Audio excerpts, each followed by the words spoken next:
Know about all of you, but as I make my way through this week's Torah portion and that of the Tanakh and the renewed covenant, it seems very apropos. It seems like all of these events are very relatable to today. And I encourage you, if you don't already, to try to envision these people, these men, women, children in Torah as more than just stories, but actual individuals with lives who have come before us, people who live and breathe and struggle and have contention and have love and compassion because they were real people. They're not just stories with good morals to teach us things, but they actually lived and breathed and walked the earth. And especially as we make our way through the message today and this portion of scripture, think about parents, what it means to be a parent. Think about children, what it means to be a child. Whether you're parents or not, I guarantee that all of you have parents, right? And you could probably throw out a lot of different words to describe your relationship with children or parents. Some of them may not be appropriate in a church setting. Some of them may be very loving, but I'm sure you could come up with some words because if anything, being a parent or being a child of parents is messy. It's not always easy, it's complex, and it changes over time. So think about these things as we talk today. In this week's Torah portion, Toldot, we enter into one of the most emotionally affecting scenes in the Torah. Yaakov, dressed in Esau's clothing, has taken Esau's blessing. He departs, and shortly thereafter Esau enters. What is remarkable is not so much what happens next, but how the Torah describes it. What is noteworthy is its use of vivid language and narrative art. After Yitzhak finished blessing him, and Yaakov had scarcely left his father's presence, his brother Esau came in from hunting. He too had prepared some tasty food and brought it to his father. Then he said to him, "My father, sit up and eat some of my game, so that you may give me your blessing." His father Yitzhak asked him, "Who are you?" "I am your son," he answered, "your firstborn, Esau." Yitzhak trembled violently and said, "Who was it then that hunted game and brought it to me? I ate it just before you came, and I blessed him, and indeed he will be blessed." When Esau heard his father's words, he burst out with a loud and bitter cry, and said to his father, "Bless me, me too, my father." But he said, "Your brother came deceitfully and took your blessing." Esau said, "Is he not rightly named Yaakov?" We would do well to remember that Yaakov means one who grasps the heel. "For he has supplanted me these 2 times. He took my birthright, and now he has taken my blessing." And I don't know why, but this next line always strikes me right to the heart.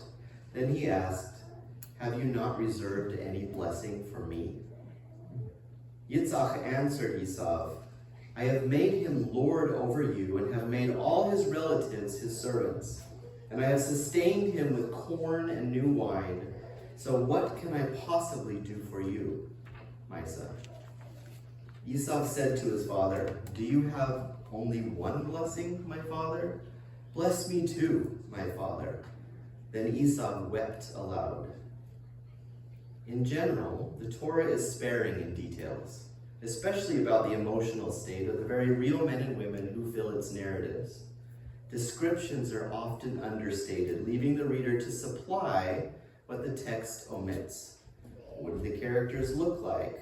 What is their location, body language, so forth? All these things that it doesn't spell out. How many of you have ever listened to some of the old radio mysteries from the 1940s? I'm sure some of you have. I loved them even as a kid, which is probably not a surprise to you because I was a strange kid. Radio of this kind forces the creators as well as the listeners to invoke pictures in their minds in order to visualize the story and what was taking place. In much the same way, the Torah is more like radio than it is like television, actively enlisting the imagination and the participation of its hearers. Thus, we are dealing here with a passage unusual in its literary explicitness.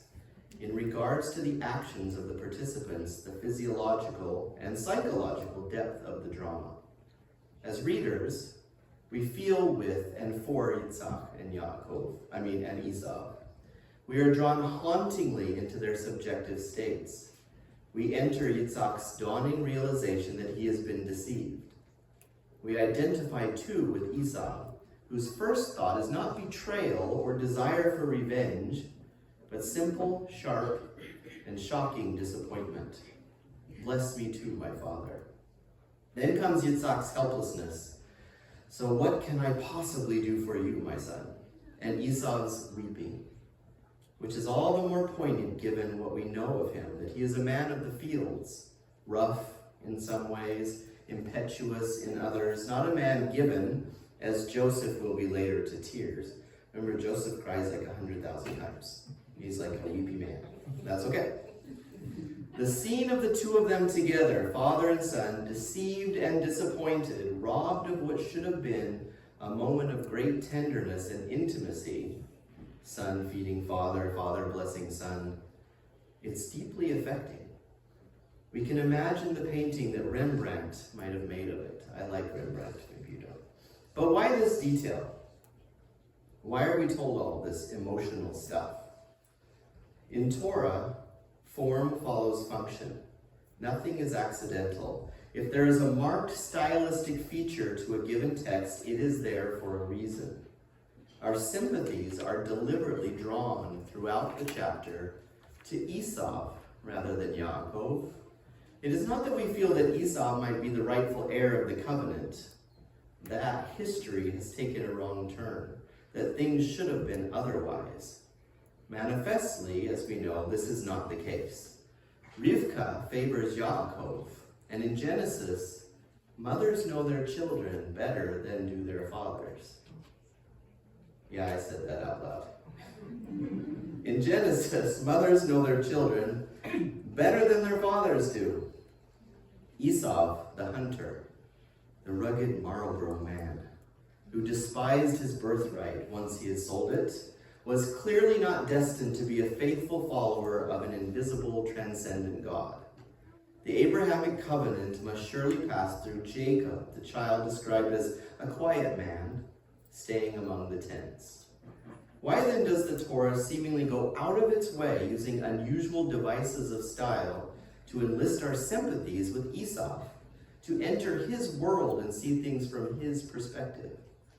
Before we can answer this, we must first take a wider view of what we know of him and his descendants from the rest of the Torah. The first thing that we know from the text is that Esau does receive a blessing from Yitzhak. Behold, your dwelling place shall be away from the richness of the land, away from the dew of heaven above. You shall live by the sword and serve your brother. But when you rebel, he will tear his yoke from your neck. The richness of the land and the dew of heaven are not so circumscribed, implies Yitzhak, that there will not be enough for both of you. Think about that for a moment. This is a blessing both sons can enjoy without one diminishing the other. As for Yaakov's supremacy, it will last only as long as he does not misuse it. If he acts with unwarranted high-handedness, Esau will simply tear his yoke from his neck. There is a basis here for coexistence. The second insight comes when Esau marries out, as it says, taking two Hittite girls as wives. This was, as the Torah tells us in no uncertain terms, a source of bitterness to Yitzhak and Rivka, and provides Rivka with the necessary pretext to reconcile Yitzhak with Yaakov, as well as giving Yaakov a legitimate excuse to leave home. I am disgusted with life because of those Hittite women, she tells Yitzhak. If Yaakov marries such a Hittite girl from the daughters of this land, why should I go on living? Esau's reaction is interesting. He, quote, understood that the Canaanite girls were displeasing to his father Yitzhak. So what's his solution? He tries to ameliorate the situation by taking a third wife, Machlach, the daughter of Ishmael. I don't know about you, but it seems to me that might prove problematic. And it does.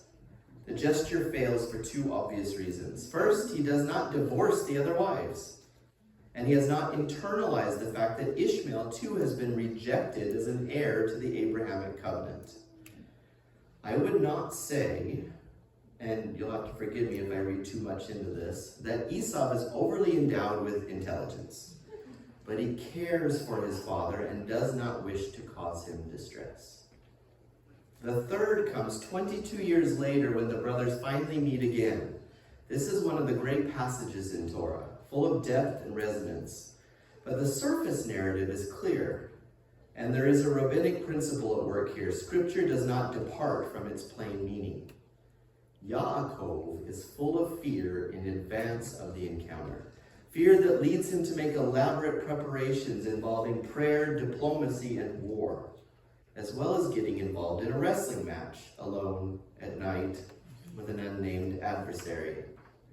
Yet when they finally meet, Esau runs to meet Yaakov, embraces him, weeps, and shows none of the hostility that he once harbored. The internal drama is played out entirely within the soul of Yaakov. Esau, true to the character that we have seen, is swift to anger, equally swift to forgive and to forget. When Yaakov, pleading with him to accept a gift of cattle and flocks, uses the deeply significant phrase, "Please accept my blessing," with its clear reference back to that event 22 years earlier, Esau shows no sign of understanding of the thing to which he is hinting. Esau does not harbor a grudge, not because he forgives per se, but because he forgets. He is not Absalom. The fourth passage in the list of Esau's descendants. At first glance, it is no different from the many other genealogies we see in Genesis, but it contains two significant pieces of information, one explicit, the other implicit. The first is the statement, "These are the kings who ruled in the land of Edom, before any king reigned in Israel." The second is the contrast between the closing verse of chapter 36 and the opening verse of chapter 37. These are the tribes of Esau, each with its own settlements in its hereditary lands. Meanwhile, Yaakov lived in the land where his father had lived as an alien. Be'eretz megurei aviv. The implication is pretty clear. Esau's descendants established themselves geographically and politically long before Yaakov's. Not for them are the twists and turns of covenantal history, exile, slavery, redemption, all those years in the wilderness. Both may eventually inherit the richness of the land and the dew of heaven. But for one, the road is straightforward. For the other, it is anything but.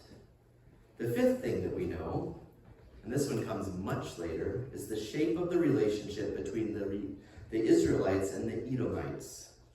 Here, two verses in particular stand out. The first is God's instruction to the Israelites. "You are passing by the borders of your brothers, the descendants of Esau, who live in Seir. Although they fear you, be very careful not to provoke them. I will not give you even 1 foot of their land, since I have given Mount Seir as Esau's inheritance." We see here that even though Yitzhak was not able to give Esau the blessing, God provided one for Esau and his descendants. The second is no less emphatic and a command. "Do not abhor an Edomite, since he is your brother." There is nothing in these commands to remind us of the eternal strife between the two nations predicted before their birth. Two nations are in your womb. One people will be stronger than the other, and the older will serve the younger. During the biblical era, there were periodic tensions and shifting fortunes in the relationship between Edom and Israel. We see this in 2 Samuel 8:14 as well as 2 Kings 8:20. But normatively, the Israelites were commanded to respect both the Edomites and their land. Putting these facts together, what do we infer? At the simplest level, there is a humanity here that defies all stereotypes and conventional categorizations. Esau is a child loved by his father, who loves him in return. So striking this is that despite the generally negative evaluation of Esau in literature, this fact shines through. Rabbi Gamliel said, "No man ever honored his father as I did mine. Yet I found that Esau honored his father even more than I did." I thought that was neat. There is a marked tendency to separate biblical characters into a wholly good or wholly bad, and for this there are good pedagogic reasons. To serve effectively as role models, typically people need heroes to be consistently heroic, and non-heroes to be systematically villainous. Yet beneath this overlay, the Torah teaches a different and equally important message, albeit one that demands a certain maturity to appreciate. Namely, that even heroes have their faults, and non-heroes their virtues, and that those virtues are important to the Holy One. The Esau who emerges from the Torah has none of Abraham's faith, Yitzhak's steadfastness, or Yaakov's persistence. He is carved of an altogether coarser grain, but he is not without his humanity, his filial loyalty, and a decent, if quick-tempered disposition. This too is part of the Torah's message. Just as we cannot predict God's actions in advance, I will be who I will be. I will have mercy and show kindness to whomever I desire. Even though we cannot predict his actions in advance, so we cannot predict in advance where God's image will shine in the affairs of humankind. It was the sectarians of Qumran, not the rabbis, who divided humanity into children of light and children of darkness. Such anthropological dualism is as alien to Judaism as it is theological dualism. There is, however, something far more fundamental at stake in the story of Esau. It has to do with the very concept of chosenness itself. Chosenness. Chosenness? Is that a word? Chosenosity? Take it back. The book of Genesis is, among other things, a profound meditation on what it is to be chosen and what it is to not be chosen. There can be no doubt that chosenness has deep psychological consequences on both sides of the equation. To be chosen means, as Yaakov discovers, the life of high demands and great hardship. Few and evil, he says, have been the days of my life. But not to be chosen is also deeply disturbing. We see this time and time again on the two occasions in which Hagar is sent away, in the relations between Joseph and his brothers, but most explicitly in the case of Leah and Rachel. Yaakov also married Rachel, and he loved Rachel more than Leah. God saw that Leah was hated. I translated that last phrase literally to give its full and shocking force in Hebrew. Leah, of course, was not hated. She merely felt rejected. Yet the sense of rejection cuts deep, so deep that the Torah does not hesitate to compare it to the feeling of being hated. And one who feels rejected may hate in return. That is why the brothers hate Joseph. And that verb is used 3 times, which is a significant repetition. Love chooses, but choice creates estrangement, which leads to tension, which can sometimes erupt into conflict and sometimes, potentially or actually, into violence. This is a theme signaled almost at the beginning of the biblical narrative, where the Holy One's choice of Abel's offering and not Cain's leads to fratricide. Something of the deepest possible consequences being intimated in the story of Esau. The choice of one does not mean the rejection outright of the other. Esau may not be chosen, but he is also not rejected. He too will have his blessing, his heritage, his land. He too will have children who become kings and will rule and not be ruled. He too will have his virtues recognized, above all, his love and respect for his father. Not accidentally are our sympathies drawn to him. as if to say, for all time and to all humanity, not all are chosen for the rigors, spiritual and existential, of the Abrahamic covenant, but all are precious to God. Each has his or her place in the scheme of things. Each has his or her virtues, talents, gifts, and each is precious in the eyes of the Creator. As God will later tell Jonah, "You were concerned about this vine, though you did not tend to it or make it grow. Nineveh has more than 120,000 people who cannot tell their right hand from their left, and many cattle as well. Should I not be concerned about that great city?" Or as the psalm puts it, "The Lord is good to all. He has compassion on all he has made." To be chosen does not mean that others are unchosen. To be secure in one's relationship with God does not depend on negating the possibility that others may have a different relationship with him. Yaakov was loved by his mother, Esau by his father. But what of God, who loves all? In truth, we can only know of our own relationship with our parents. We can never know another's, all the details that involves. Am I loved more than my brothers or sisters? Less? Once asked, the question cannot but lead to sibling rivalry. This, of course, is one of the central themes of Genesis. But the question is not a valid one. It should not be asked. A good parent loves all of his or her children and never thinks of more or less. Love is not quantifiable. It rejects comparisons. Yaakov is Yaakov, heir to the covenant. Esau is Esau, doing what he does, being what he is, enjoying his own heritage and blessing. What a simple truth, and how beautiful. Subtle. It is one of the Torah's most profound messages to humanity, and how deeply, in the age of the clash of civilizations, the world needs to hear it today. That's all I have to say.